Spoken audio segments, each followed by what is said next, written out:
Good evening, everybody. I'm John O'Loughlin, and welcome to my channel. It's called McDuff Lives, and tonight we are going to interview David Cranmer Underdown himself. Uh, David, it's good to have you back.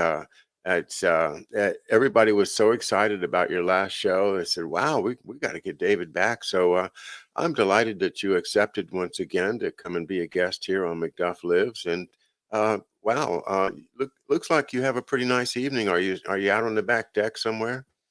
So I have a kind of a 3-season porch on the back of my house, so it's very nice. It has screens and everything, so it's a very it's where I hang out most of the time. My yard has landscaping from a actually pretty famous local landscape architect.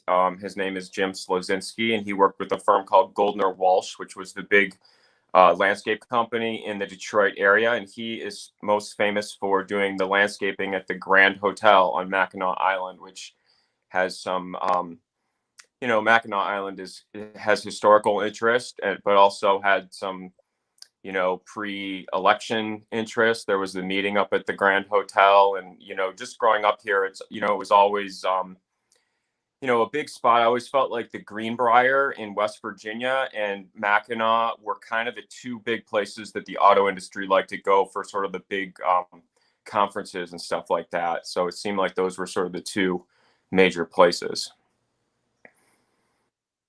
Neat. Well, the lighting is cool, and it's a great set for you with the trees behind you and everything. Looks really good, and Thank you. yeah, yeah, Yeah. terrific. It's an amazing thing. It's a subtle thing that folks, if you're going to be doing a blog or a show like this, it takes a long time to get to a point where you feel like you have a comfortable set, and that involves thinking about things about how far away is the camera, how much light do you have, what kind of light do you use, and the more that you do this, the more important it seems to be to you. So I've been working on it for about 4 years now, and you can Yeah. see where I've gotten to. But that's because I have a fixed set, and I try to do this at least 5 or 6 times a week. So all that is to say is that if like David as a guest, you look terrific, and it makes my show look better when my guest looks good. So thanks for paying attention to it, and it really you really looking nice tonight. Well, all right, let me move past the introductory compliments and say to you, I once again you blow me away with your Twitter posts. Guys, if you haven't seen, you got to follow David on Twitter. I don't care, what subject it is. He's tying together just the most amazing connections. And the one that just hit me this week, David, and I hope you know I'm going to ask you about this, Mm-hmm. is Eric Prince. Mm-hmm. Eric Prince and this company um, that he has and founded and up until April of this year, I think, was the president or CEO. You know what I mean? It's a security company that provides security to the Chinese Belt and Road projects.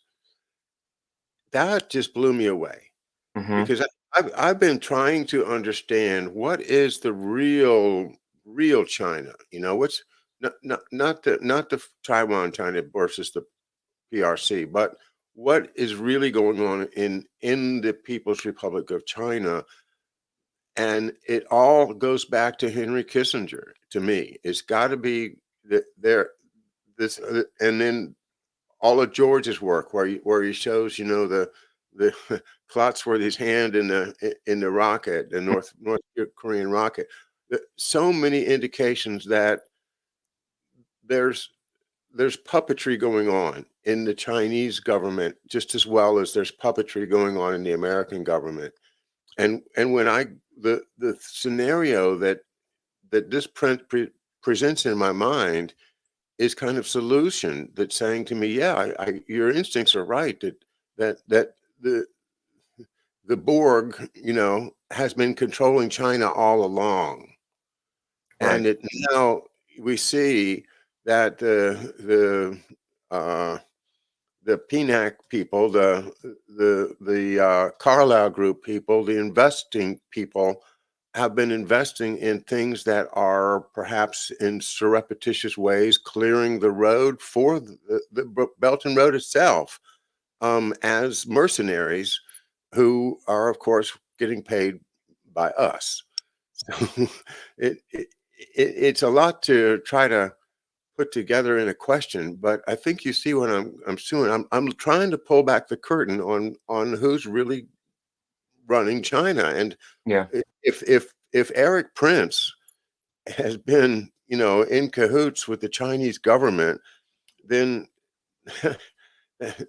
there's nothing that I wouldn't believe, because that means that the whole PNAC crowd has been in cahoots with China. And it's a simple solution. It's a simple answer to explain a lot of crazy, complicated stuff. But anyway, there's my concern. So tell me about this company that Eric Prince started, and just tell me, yeah, how far can you go towards my theory here? I think I can go pretty far with it because it's a lot of what we've studied. I mean, it ties back to what we've talked about in previous shows, and the idea of having a logistics network. We talked about the Belt and Road. Going into the election, we had a lot of shows with the Neighborhood News Hour where we were talking about the Belt and Road project and what was the big takeaway from the Belt and Road, and it was that Cofer Black was the main guy at Burisma. And what was Cofer Black's history? He has this Blackwater history. He has he was the head of counterterrorism for the CIA, and so he has this long history. I was fascinated by how going into an election, the president's son and other top officials in our government could all be partnered in these investment groups together with seemingly under the umbrella of Cofer Black. And so I was thinking, how is this possible? How can they have this full spectrum dominance that we talk about? How can they have something that has these legs that goes back to the Safari Club, and it goes back to the World Wildlife Fund before that? I mean, it's just it's, to me, a long time. The way I try to approach this is that I feel like it's all intentionally confusing, and so what I try to do is organize it. And that's like when I talked about the baseball cards, I want to know what the teams are, and I don't want to know what the leagues are and what the game is and what the rules are. And to me, my big takeaway is the main idea is you have an army or a road system in the Belt and Road, and that's your Dutch West India sort of model, tax farming. And then you have an East India Company, which is the ports and the pearls, the string of pearls on the Belt and Road. So you have these sort of two competing factions that all have, similar banking relationships, similar insurance relationships. They're going to have, mutual trade partners. You've been talking a lot about, analyzing the British seal and sort of what those motifs mean, and are they still real? And I think yes, they are. And so when you ask about like an Eric Prince, I see him as the face in 2021 of this group that did the Iranian overthrow. It seemed that in '53, this OSS group that we've been studying, the Americans seemed like it was really Kim Roosevelt was the big operator, sort of under the Eisenhower and Dulles brother. Walter Beetle Smith was involved, and then on the British side, you have your Mountbatten, who was as I see it, basically the head of the British Navy, and he was involved in the Ratcliffe partition, which was the division of India and Pakistan. where we are sort of now with the Afghan pullout, which is, it's all, tied into that idea of, in the Cold War, they wanted to have the strong America and the strong Russia with China, I feel like being sort of the pivot point, and then the Middle East being like the hot zone where, we had our Middle East wars. But, as we posted today, like even the, going back to the Operation Eagle Claw, which is sort of like what George has been saying is sort of the model for where we are right now with the Afghan pullout is very mirrored to this Iranian pullout in, with Carter. And, so if we see who the players were in that, that was the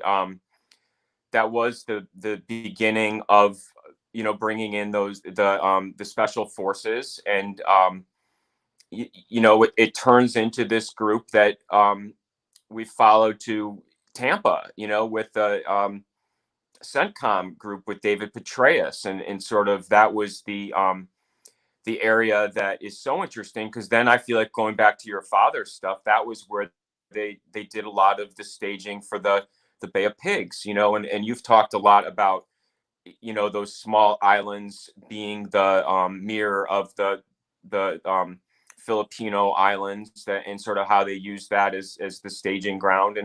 And so all that stuff, ties into the idea of, going from having the, full-blown World War II to now we're into this Cold War with the, we've talked about the focal points and the creation of the CIA, and kind of going down to Guatemala, basically, it seems like, where they just set up United Fruit as sort of this private army. It seems like they just had that as their staging area to do a lot of these overthrows. And, just kind of running through those characters. But, with, as far as Eric Prince goes, I mean, he was Blackwater. That was their role in the Middle East. And then you look into this Frontier Services Group, and what's, they're a South African company. So you're going to have, immediately go to your Anglo-American mining interests and your De Beers and sort of that old South African group, the Rhodes Milner crowd. And then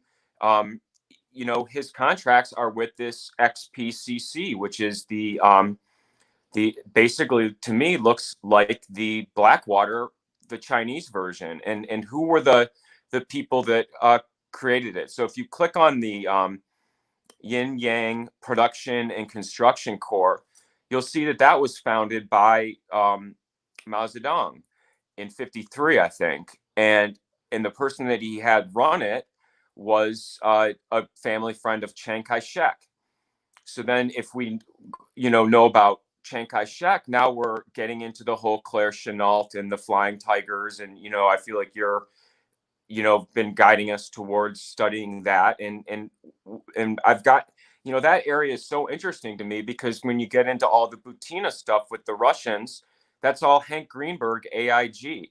And then, Cornelius Vanderstar was the star companies in China that, was doing the insurance and financing of the Flying Tigers. There was another group, William Pauley, who was in the executive action group, down in the with all the JM Wave group. He was a flying person also, and he set up the lift in China with Chang. He also set it up in India.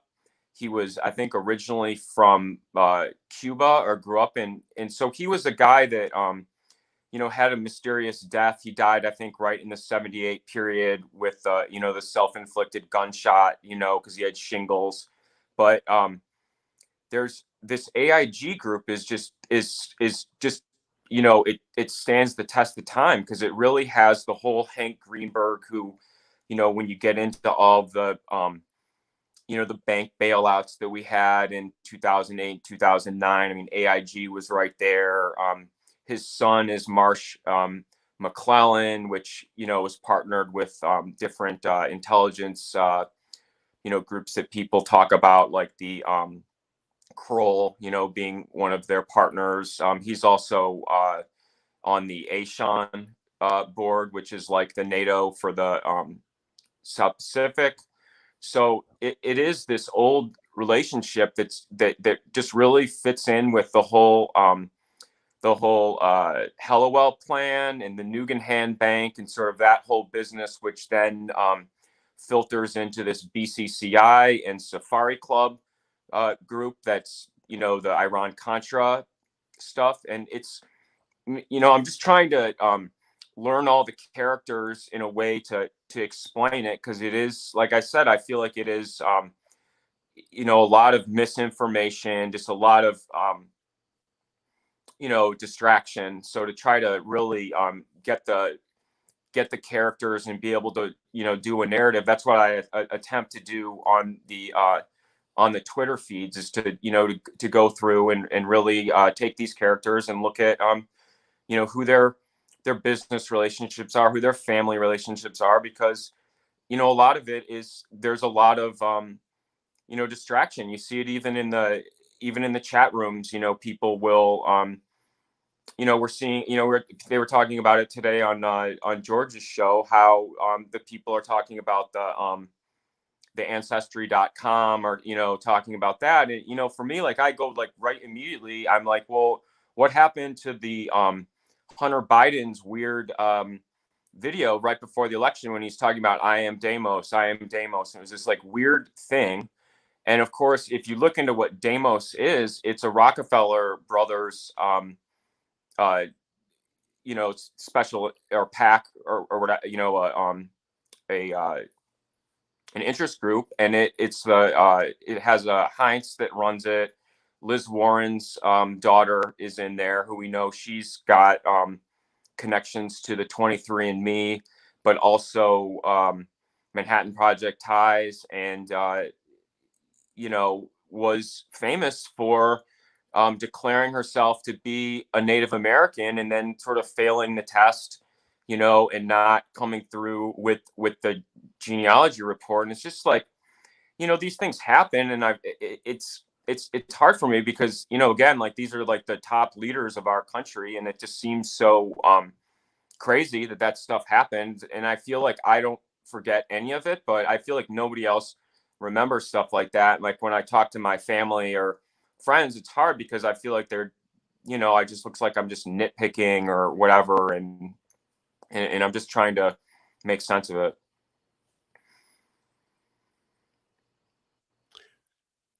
Sorry, I had my mute button on. I got a mute button now, and it's very useful in case I have to cough or something.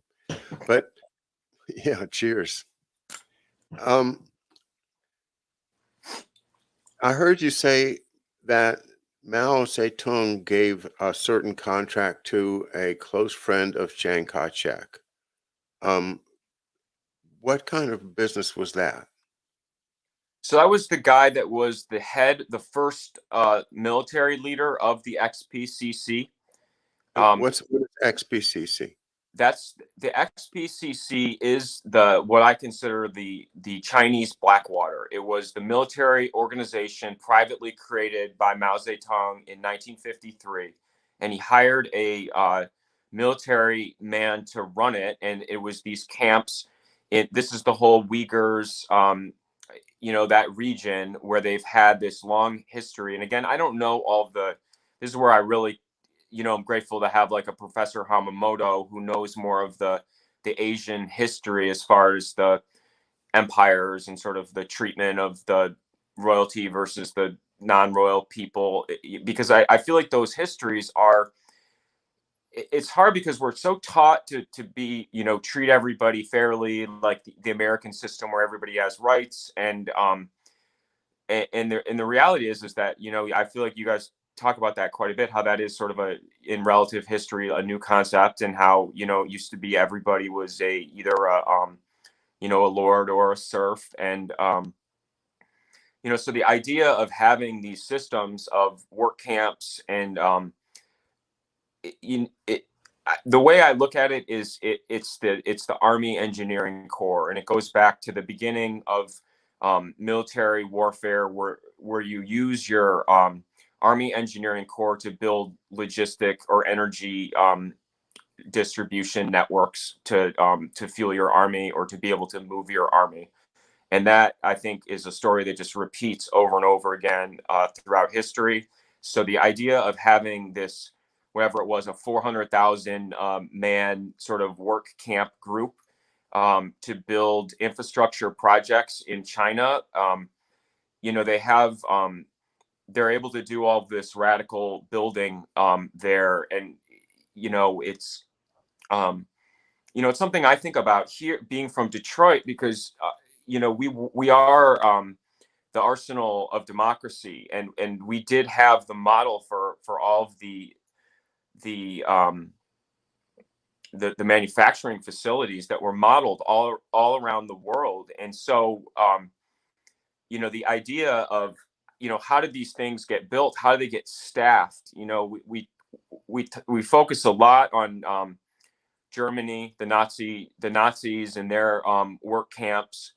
And it just makes me wonder, was the sort of the same, did the same thing happen here where I live in Detroit and Flint and Willow Run? We've talked about that, because they bulldozed it, and it got, it just got, sold for $1 at the end. So, I know we've gotten into the idea, and again, this is where stuff like is very hard for me because, my grandma is a lot like the Mary Sherman story. She was from a family from Steubenville, Ohio, and her grandfather, father, and brother were all doctors from the University of Michigan, and she was a chemistry major, and she worked in the Children's Hospital in Ann Arbor, and I know she did blood work.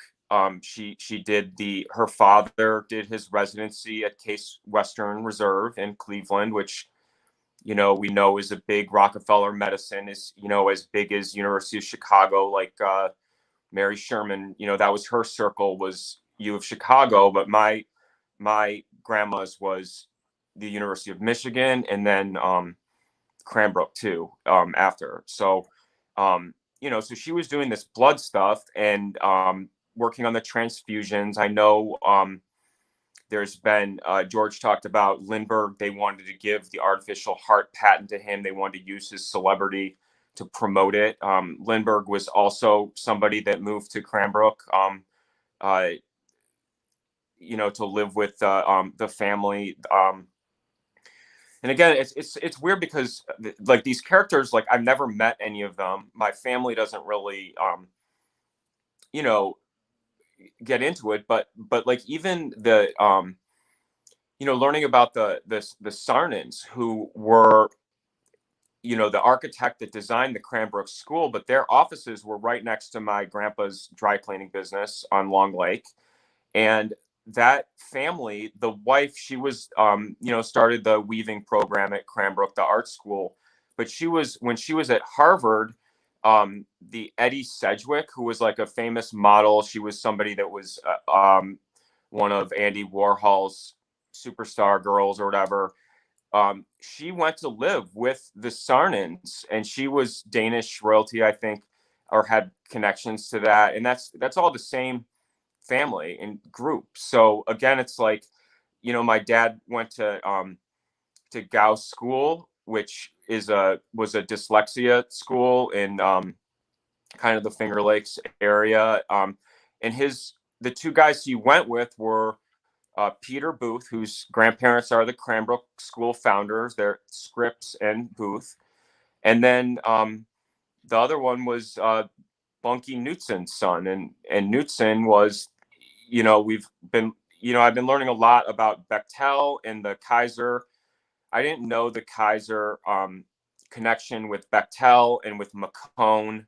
But if you look at the 6 companies, it's literally every one of them. I feel like I can have a very close personal connection to every one of them. And, the Kaisers, built Willow, or took over Willow Run, like after World War II. They had the shipbuilding in Oakland, California. They had Kaiser Permanente, which was the the first health insurance primary care program, I think, in the world. But they were also in there with the Bechtel group. And, you asked me about, Eric Prince and what's his role. And I see it as he's the Pinkertons. They're building the railroads. They don't want the telegraph line cut, right?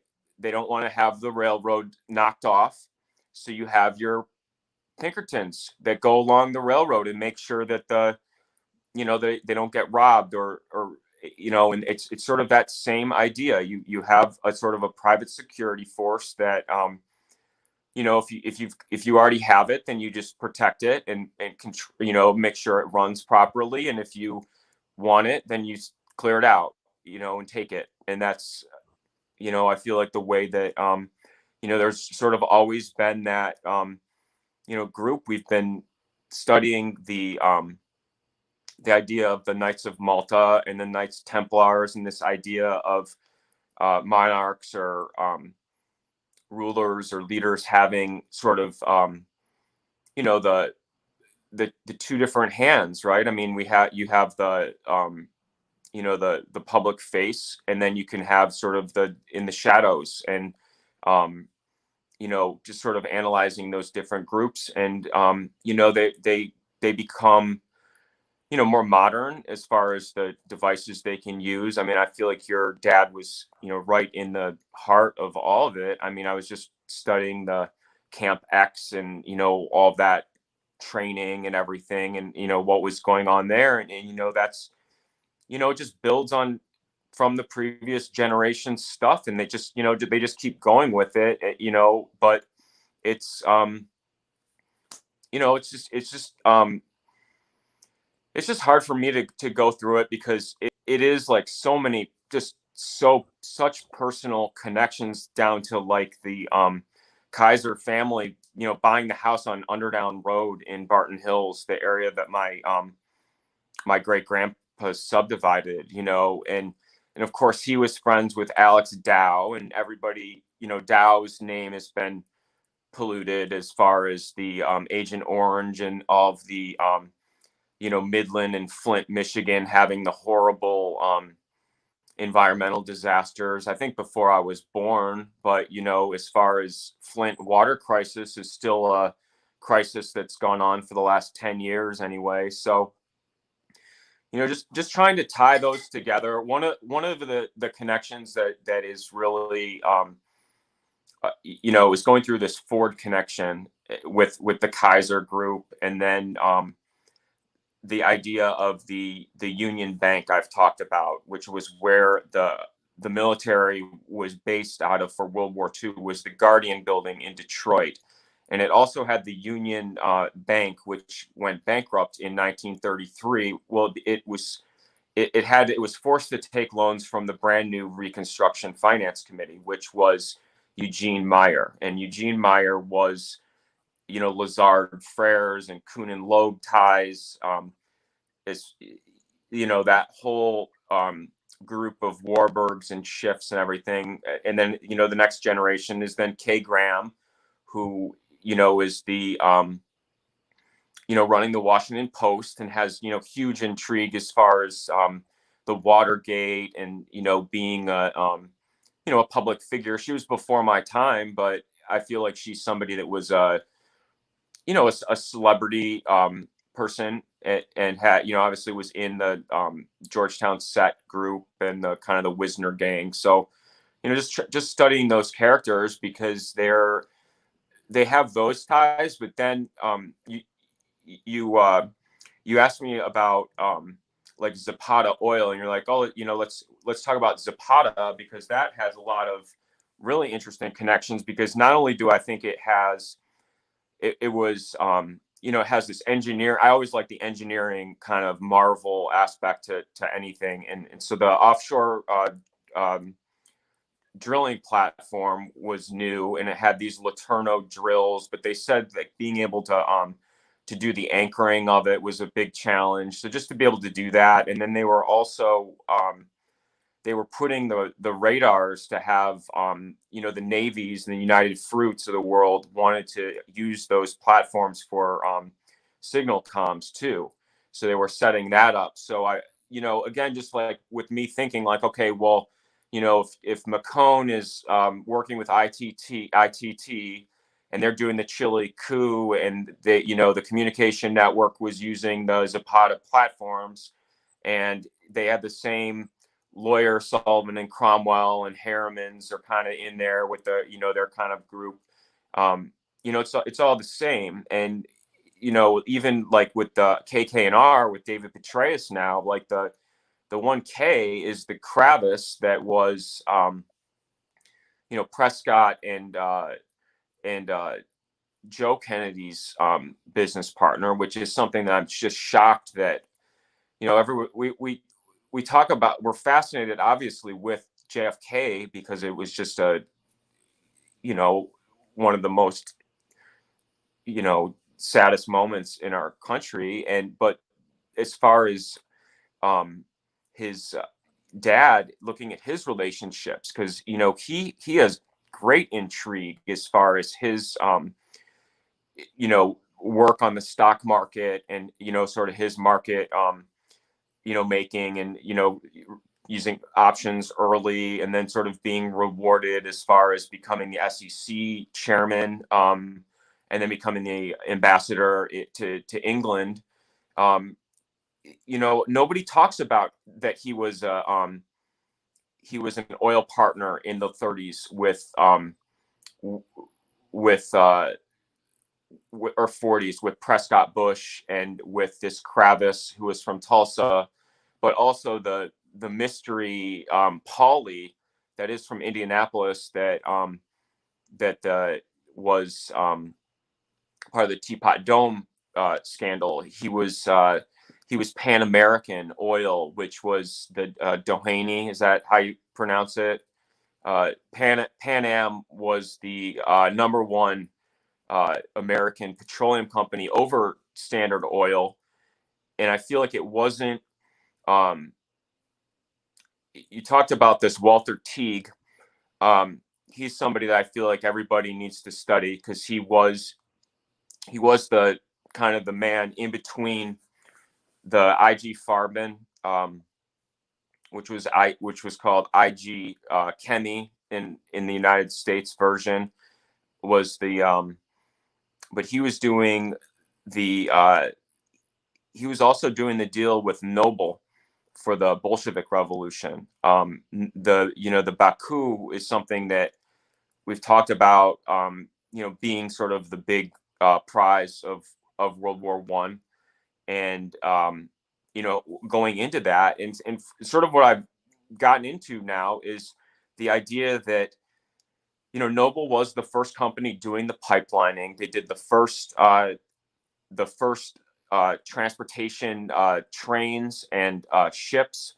They had a relationship with the Germans doing diesel ports, and then they basically did this deal with Teague, who was Exxon, the Standard Oil of New Jersey chairman at the time, where he was doing the same patents that are the intrigue of IG Farben for World War II, as far as the synthetic fuel and synthetic rubber, the tetraethylene fuel for the Luftwaffe. That stuff was all Standard Oil and Humble Oil patents, which is the same.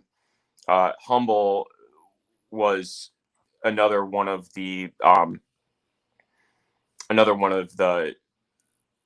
early petroleum companies that just becomes like a Standard Oil. They kind of roll them all together to kind of where we are now, as far as really Warren Buffett kind of cashing in on everything. But as the Enron, tying Enron with 9/11, you talked about the Carlyle Group. They acquired. I'm going to blank on the name of it right now. One of the big pipeline company. It wasn't TEPCO. That was one they merged with later. But they basically, got, they basically got they built strategic oil pipelines for World War II. They did what was called the Big Inch and the Little Inch pipeline. It was from Houston and New Orleans to the New Jersey markets. It was a pipeline that ran across the entire country. And that was really, I think, the asset that they wanted that became Enron. And then it became TEPCO. But they, Carlyle bought into the pipelines. And, we're talking about like Burisma being sort of the, European version of this pipeline network of Belt and Road assets. And they all sort of fit together. When you have characters like a Joanne Herring who, again, it's so frustrating because I feel like Harry the Greek does these incredible reports on all the connections of the adoption agencies in Strongville, Ohio, and how that connects now to Joanne Herring's niece or daughter or something. And she was the one that was sort of the, George says they always like to, hide behind a pretty girl. And she was the pretty girl they used for Cyclone, which, was the, again, the arming of the Mujahideen. And that was Zygmunt Brzezinski's kind of operation. And, she was married to the Enron founder before Ken Lay bought it. So again, and she was Jim Baker's childhood neighbor. So like you have all these tight connections because he's the chief counsel of Carlyle Group too. And, so, it's just trying to sort it out. And, because again, it's like, I guess I just feel like I feel like we've done so many good shows. I love, learning about it. I feel like it's been a group project of just trying to put together, the different stories. And my challenge, I feel like, is always trying to connect the different eras. And, so it does get frustrating when I feel like there's no, ground that seems to be made really. But, I feel like we are, we learn the story better. Hopefully we can tell it better and, learn more characters. But it is a, I feel like I can do it because I really enjoy the the hunt. I guess I'm like a hunter and I like to really, try to solve the puzzles. But it is, I just hope that, I can improve as far as communication or, because I do feel like we have the right characters. I feel like everyone's really put together the network. So when you say something like, what Mark's doing as far as the, getting into the history of the, these different programs that they've run as far as the viruses and the vaccines and sort of the history of that. Well, we have a network now built of characters and companies and the banks and these relationships where now I feel like we can really efficiently go through and really sort of put together a pretty good understanding of who people are. So when they, run something like with Malone, who was a character I was not that familiar with. I really did not lock in on him at all. So it's always interesting to me when there are people like in the chat who really, really amplify and support and vouch somebody like that, who it just seems so odd to me that any character in the story would get that kind of a treatment. I feel like the whole lesson of it is that the whole system is the X2. You said I was cutthroat cribbage is the game. I mean, I feel like that's the game we're playing. I don't feel like there's any character you can just be like, oh, they're great. And, everything they did was great. And, they may have worked for a company that's, had these 80 years of bad thing, but he's the one person in there that wasn't, I don't know. I mean, it's hard because, you don't know the people. And I do feel like the sort of the counter narrative is they want the independent journalists to start proving things and validating, or like, how do you know this? Or, with different characters. And the problem is that, I feel like we're just trying to understand the story and tell it the best we can. Like I don't feel like we're the the investigative body. We're not the FBI. We're not the Justice Department. I mean, I feel like there are organizations that are supposed to do that and not, create, events but again, it's hard because you don't have the access. I mean, I remember the first charrette, when all this stuff was first happening, and like we started talking about Sina Bavari and his history, and I remember being on the conference call with Mark and Harry and sort of talking about these University of Nebraska relationships and the patents and sort of the history of going back to Creighton and Omaha and all this stuff. And that was the first thing I said, is like, well, can somebody just interview Bavari and ask him about like why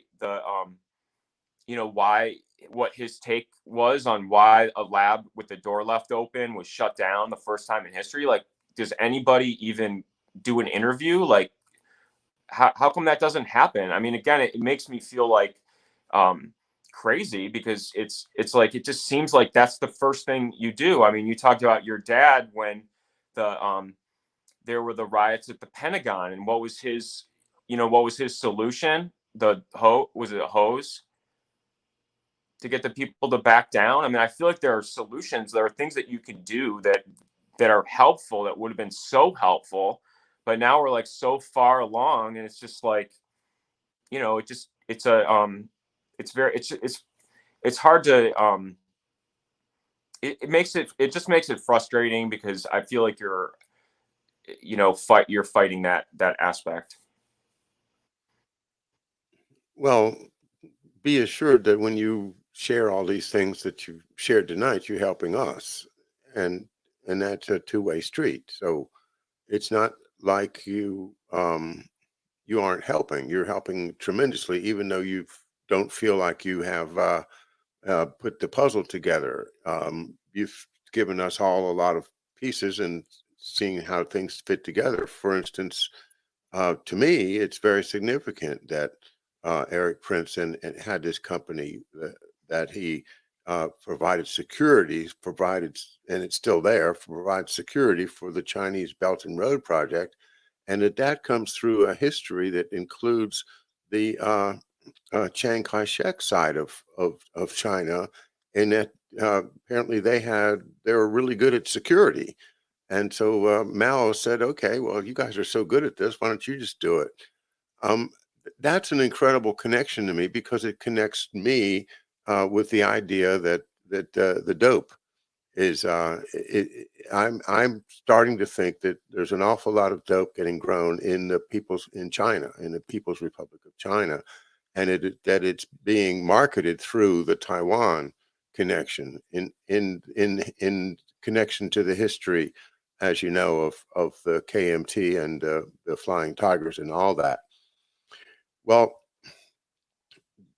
the idea that there's still a fight between the Taiwanese Chinese, or the KMT Chinese that took over Taiwan, because they're not really Taiwanese, they're Chinese that came and took over the island, against the PRC, while they're doing business like this, it's starting to make me feel like, yeah, everybody that like like Carlin said, there is a club and you ain't in it, and they're in this club where they can make deals with one another, and it doesn't matter what side they're on. If you make a deal with somebody, then it's what business as usual has been the phrase, I think, of this week in my studies, is that the whole idea of World War I and World War II was to establish the superiority of business above all other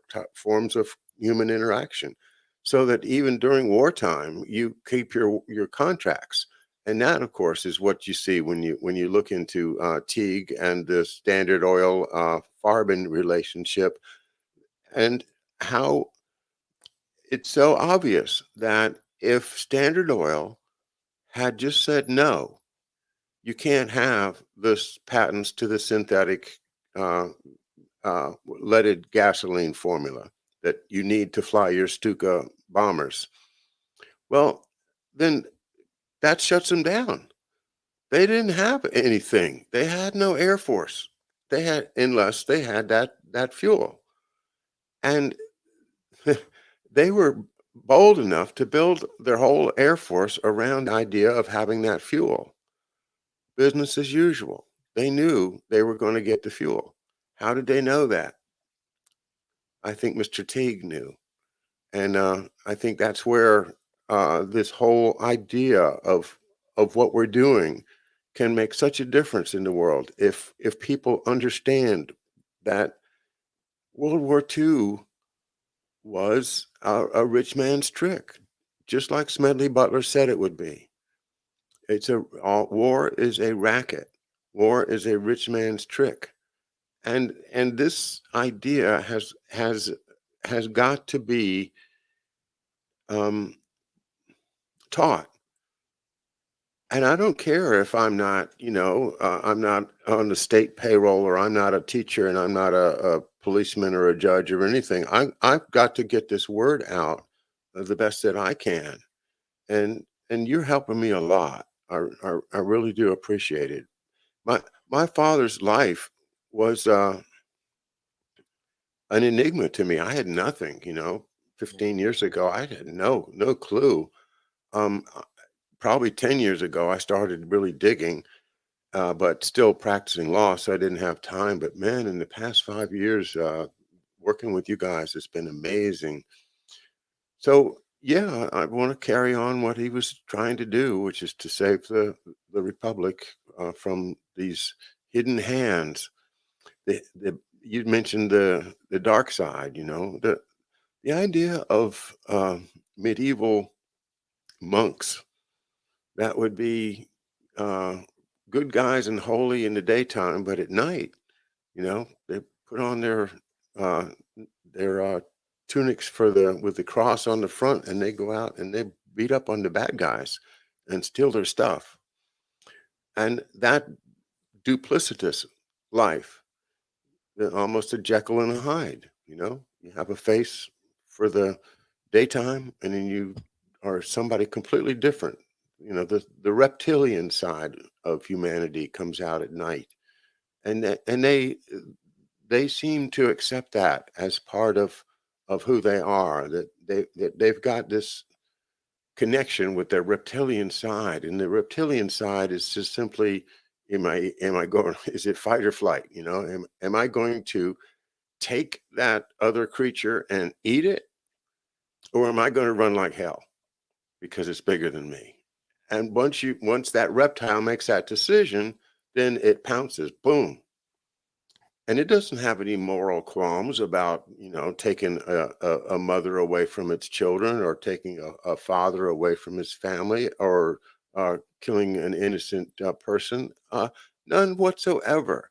That reptilian, that, the lower amygdala of our biology, they seem to be able to not only encourage it, but want it to come out and use it as a psychological edge that it's just unbelievable until you've studied it long enough to realize they really will do that. They'll take a guy, that really, just like my dad was, just wanted to serve his country and help people less fortunate than himself. And they just said, well, great, step this way, and we'll put you through this and put you through that. And, but at the end of the day, he was his utility was ended, and he was terminated. And that's what they said to do. That's what Bertrand Russell says, in that passage that I've quoted so many times, where he said that sometimes we'll take somebody and bring them into our secret plans, but if they start drifting back to their old friends, or get sentimental, or start losing their dedication to no matter what, then you got to get rid of them. You got to kill them. You have no other choice. It's unfortunate, but that's what we have to do. I don't know if you remember the stories about the Nazis that I remember. We were told that to be in the SS, you had to have a German Shepherd that you trained with, and you grew to love the German Shepherd. But your graduation was you had to kill it, uh, and that's an image that sticks in my mind as to how they force people to become reptiles, and that's I guess this is me getting stirred up by all of the stuff that you just said about how this affects you, how it affects your relationship with your family, because it's been devastating for my family, I guarantee you. And this is this is just so essential that we tell our stories. And so I didn't mean to make a speech like that, but Yeah. thanks for inspiring me tonight Well, to put that out there. I mean, I think about what Fletcher Prouty says in some of his interviews, talking about the idea of the East India Company sort of taking charge in the 1880s, when they talked about how they decided that the world was round and now they wanted to survey it. But a big part of the psychology, I feel like, of those old systems is, what we've talked about. It is the Malthusian. It is to get you to feel like when bad things happen to people, to just be like, well, they, like we've talked about as far as the Phoenix program, sort of that attitude that they're, the haves and the have-nots, and you know, the idea of, Calvinism, we've talked about that, sort of these different theological philosophies is, being a big part of this. And it's always been hard for me because I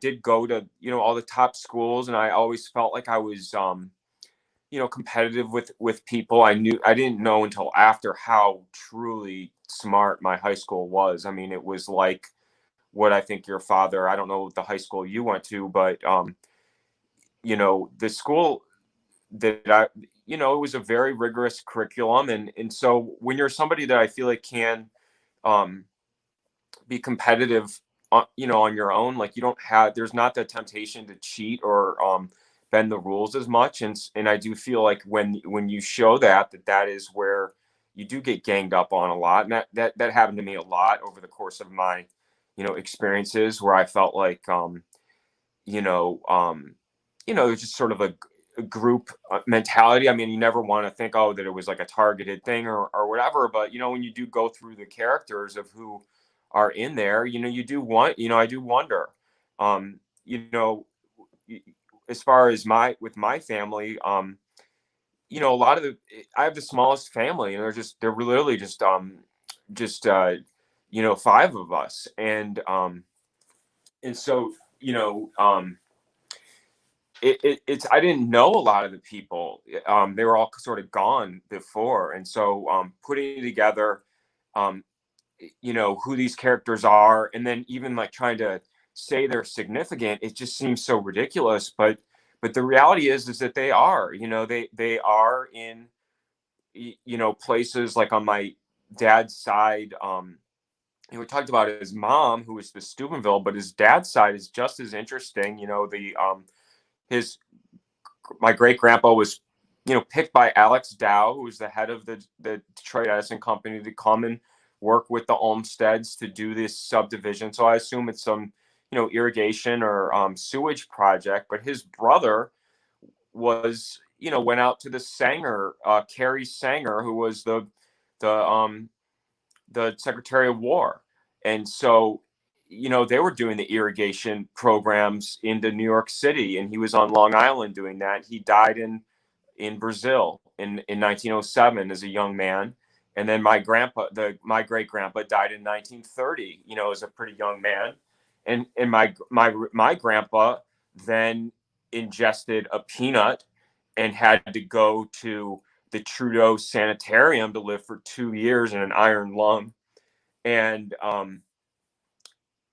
so it's like, it seems like, oh, well, your grandpa was the angry guy, one of the angriest people I ever knew. And I didn't have much of a relationship with him. But you don't know about all this stuff. I mean, his wife, died like your dad, basically. Got fast cancer and was gone in, I think, 3 months. She was gone. And then he remarried, right away. My dad was a freshman in college when that happened. And, his girlfriend has the intrigues also. I've talked about it a little bit, but um, as far as just learning more and building off what I know, like I didn't really know about much about AMC um, Motors and their history as far as being in Detroit with the Taycom and with, the George Romney sort of taking over as the head of AMC. But it also has the Packard and the Studebaker angle. And I didn't know those parts that well, but they're really important in the story because Packard was doing the V12 Liberty engine for all the bombers, but also Henry Joy was the one that started Selfridge Air Force Base, which then became part of the strategic airlift, and was a really important person in what was called the Lincoln Highway. There was Carl Fisher, who did the Dixie Highway, which was Saint Sault Ste. Marie to Miami, and then they did the Dixie was Boston to Seattle, and those guys were doing that project. And then as far as the Studebaker, that also has an interesting backstory because it even includes a Poppy Bush driving a red Studebaker to Houston to start his career as an oil man at Dresser when he supposedly really flew on Neil Mallin's private jet out there. And the whole Studebaker story is sort of the throw as far as, so again, it's like, it seems like wild to connect all these people, but he was on the, Gross Eel station where Donald Rumsfeld was also, and they also did the first aircraft carriers there. They converted these. It was Buffalo and Cleveland had these big, Great Lakes tankers that they retrofit them, and they call them the C and the B, and the CBs are that's the engineering corps for the Navy, right? Mm-hmm. And so as far as that, I always have these suspicions about my grandpa from Purdue, because he worked at RCA and Crane Surface Warfare Centers, right next door. And he was, he did the TV stuff, but he was did a lot of radio and radar and, little power sources and relays and timers and stuff. That was what he did. And, so I've always thought about that. And the CBs was founded by a Purdue engineer. And then you have I don't know if your dad was teaching at that program, but the University of Michigan had the naval program also, which was the first, like when they went to Ironsides, they used the University of Michigan as sort of the main engineering program. And they actually moved the engineers from Annapolis to Ann Arbor, I think, when they first were doing that. So again, you've got these intrigues of the University of Michigan, and with this Willow Run, I did not get that really until just this week that little Gross Eel Airport where Poppy Bush was learning to land on the aircraft carrier. It had the Donald Rumsfeld intrigue being there, but it also has the DAC, which for me had always been the Detroit Athletic Club, which is the beautiful Albert Kahn athletic club in Detroit. But the DAC was the Detroit Aircraft Corporation, and if you pull that one up, that is going to be the roll up of all of the probably Russian first aviation secrets, is my guess. But it's like it's Lockheed is in there, the company that was the Zeppelins. They all rolled them into this Belle Isle naval base that was owned by the U.S. Navy, and it went into receivership. And I think the Navy, got a lot of the original. It had the original Curtiss Wright aluminum airplane, I think, was there, but it was again, connected with Ford doing the Willow Run Airport with Lindbergh and Albert Kahn building it. So it's all the same characters. And then, Bunky Knudsen, who was the head of Ford and General Motors, he was in there also. So you've got a lot of recurring characters, and then to have the first Bomark missile at Michigan Engineering, which is Boeing. So you've got Boeing and Lockheed all right between Grosse Ile and Ann Arbor and Ypsilanti. You've got the whole Rouge River, or the Rouge plant that was featured in the Diego Rivera mural. And then, Dearborn's the home of Ford Motor. So that's all right there. And so just trying to sort through it, because I was reading the Bush biography today. It was talking a lot about the Rockefeller and sort of the Yale guys from and then Uncle Burt Walker being sort of the St. Louis financer of a lot of the Union Bank stuff. But I really think the Union Bank in Detroit is going to be a big part of the story, with the FDR doing the bank holiday, doing the original fireside chats was over the Guardian building. And there was $250 million that was, or $300 million that was withdrawn from that. And then when you go, I think like 10 years later, when Alfred Sloan, the General Motors chairman, and Jesse Jones, who was the running the Reconstruction Finance Committee, when they divided DuPont and General Motors, they had, the 250 million appeared there. So again, it's like, I feel like I need to sort of like draw, put it all together. But as far as, the characters are the same. And I feel like I am able to add sort of different angles to sort of strengthen the work that other people have started. And that's what I'm really hopeful happens. I think you should keep on that Union Bank story. That's very, very promising, very interesting. Well, we won't have time tonight, but you mentioned about Packard and you mentioned about Studebaker. But I have to tell you, McDuff's favorite car was a Rambler. He always had once the kids were born, he of course had to have a station wagon. That was the thing then. So we had a blue Rambler station wagon, followed by a green Rambler station wagon. Then I had a 1964 Rambler American, which was my first car. And then I followed that up with a 1972 Javelin. And when that got wrecked, I got a 1974 Javelin. So I guess I was an AMC guy too. So next show, I want to hear all about the connections behind the scenes at AMC. What do you think? We'll do it. I feel, there are, like I said, that was my dad's girlfriend at the time was she was the mason on the duck decoy side, but more importantly, the R&M paints, which was the world's largest auto painter, was R&M.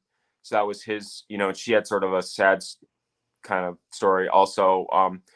So, and that became BASF, which, is one of the 6 IG Farben kind of, kind of the big partners and Cartel. It's all the cartel. And that's the thing that's hard about it, is that General Motors and Ford and Chrysler are, I mean, they were the leader in the munitions and the tanks and the planes and in the, Yeah. even the electric starter, I think is for machine guns, and all those, there's a lot of crossover in the engineering and sort of the tooling as far as like making railroad parts, and then of course, making cars and planes, but all the guns and cannons and all that stuff are all, that's all the retrofitting your factory. That's where that whole the Albert Kahn and the Bunky Knudsen stuff comes in, because that was their game. They were the efficiency experts. Well, I think it was General Motors, if I'm not mistaken, that built the tractor factory in Stalingrad, which Uh, that the was that was McCormick that was Internet. McCormick. Okay. Oh, right. McCormick. But Thanks. Well, if you you go to see, gas, you go know to this stuff, but that tractor factory in Stalingrad put built more than tractors, didn't it? go to Goki. If you're interested in that stuff, Goki is supposed to be Detroit, Russia, and that's where Gaz is. And Gaz is the that's the Russian truck group that Oleg Deripaska bought. And Oleg Deripaska is the one that has the intrigue of being the Bob Mueller's man for trying to get Bob Levinson off Kish Island, and took the the 20 million private funds to try to rescue him. And so you get all the Mueller intrigue with the gas trucks, and now you're getting into all of the Tim Geithner doing the auto bailout deal with the whole gang is part of that. So, and again, like, all this stuff ties back, and it's crazy for me because even the law firm that's involved with the CNN thing, the Butzel, like, I know all the old I mean, they're the Scripps booth. They did the deal when Dylan Reed bought Dodge, because the Dodge brothers died, and then their sisters owned it, and then Dylan Reed bought Dodge, and of course they've got, they had Rose Terrace, the big mansion in Grosse Pointe with the Delphine yacht, and then the sisters, they built Meadowbrook Hall, which is in Rochester, which is right by where I live, and that's where Chrysler's headquarters is now, and Borg Warner's right there. So again, like, all these connections with Paul Wellen and all these people, doesn't seem possible that they're like internationally significant characters, but they're the ones that our ambassadors are making deals to try to get them sprung or whatever. Well, it's been great. I sure did enjoy our little hour together, David, and I look forward to doing it again. I know Jumping Mouse has got in touch with you, and we've got another show scheduled in a couple of weeks. Yeah, So I got that's I got knocked off for tonight, so I was actually really happy to be on there because I do love coming on and chatting, and it's it's amazing because I do feel like going through the characters with your and being conscious of sort of how your dad fits into it all. It's just it's very it's helpful to have insights from you guys, and sort of being directed to the to the authors that are, have a good take on the how things really went. And even there's a there is it real history. There are these old shows that are being posted. I think they're radio shows talking about like the Cold War, talking about the Gellin network, great detail. Like, I didn't get Wisner's role, and sort of like the Otto Skorzeny, like, all these characters are sort of names that I kind of know, but not like the full details. So, like, these old reports are really valuable. They have great, and I wish I knew the name off the top of my head. you talking about May Brussel? They linked to May Brussels stuff, but Yeah. it's like guys that do a radio program, and I think they were doing it in maybe the early '80s or the late '70s. But they just really have just a great depth of knowledge, and it's just really a great show to listen to. And they talk about like the Gellin network because they really have the breakdown of who the characters are and sort of how they how that worked out. If you have it, maybe if you think of it, make put just put a link down on the comment section after the show, because I would like to see that. It's really good. No, you definitely would get a lot out of it because they really have a good understanding of who the characters are and sort of what their network is. Christian says it's Dave Emery. Is that who it is? I think so. Yeah, I think it was Dave. Oh, well, he's fabulous. Yeah, Yeah. somebody posted like an 8 hour long, Mhm.